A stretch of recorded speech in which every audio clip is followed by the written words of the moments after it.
Oui, merci Monsieur le Président. Donc, en fait, aujourd'hui, on va voter le taux de la taxe. Le débat a déjà eu lieu, mais je voudrais en rappeler les grandes lignes pour rappeler notre position. Le groupe des Républicains calédoniens est totalement engagé dans la défense des emplois de la SLN. Nous soutenons toutes les mesures qui permettent à la SLN d'assurer sa survie, parce que chacun le sait, la SLN fait partie de ces usines qui aujourd'hui sont celles qui ont le coût de production le plus élevé.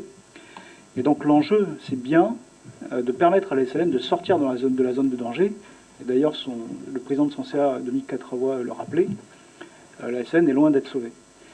Donc nous devons tout mettre en œuvre pour lui permettre d'avoir accès à un coût de l'énergie compatible avec sa survie économique, compatible avec le maintien des emplois, de la même façon que nous devons tout mettre en œuvre pour lui permettre d'avoir accès aux ressources indispensables à son fonctionnement.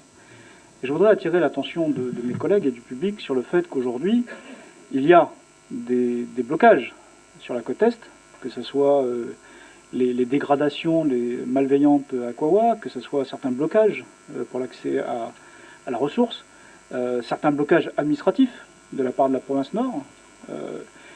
Tout cela met en danger la survie de cet outil qui est aujourd'hui la seule usine en mesure de nous verser des impôts, tant que l'usine du Sud, l'usine du Nord, n'ont pas atteint leur rythme de croisière.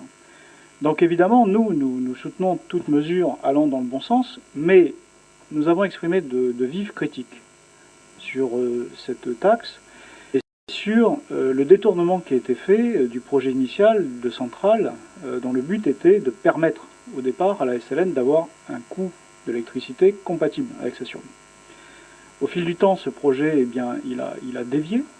Ce projet, il a pris une optique qui est une optique souverainiste, nationaliste.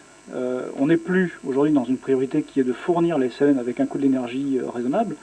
On est dans le lancement d'une filière au gaz, dans la mainmise du politique sur l'économie. Et vous savez que nous sommes pour une économie libérale, et nous constatons que partout où on a eu ces politiques de mainmise du politique sur l'outil de production, ça ne marche pas. C'est donc pour cela que nous sommes opposés.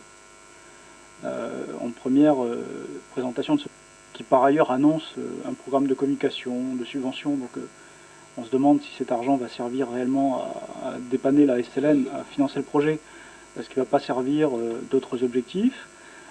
On n'a pas trouvé dans le projet initial de garantie ferme sur la baisse qui est attendue du prix de l'électricité. Et puis j'ai eu l'occasion en commission, en séance, de parler de nos réserves sur la légalité du montage qui a été fait, à savoir que, je le répète,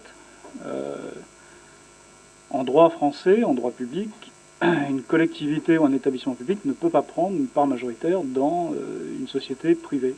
On peut le faire dans des sociétés d'économie mixte. Donc nous, on est en cohérence avec tout ce qu'on a dit jusqu'à présent. On aura l'occasion de le rappeler lorsque nous donnerons notre explication de vote en fin de séance.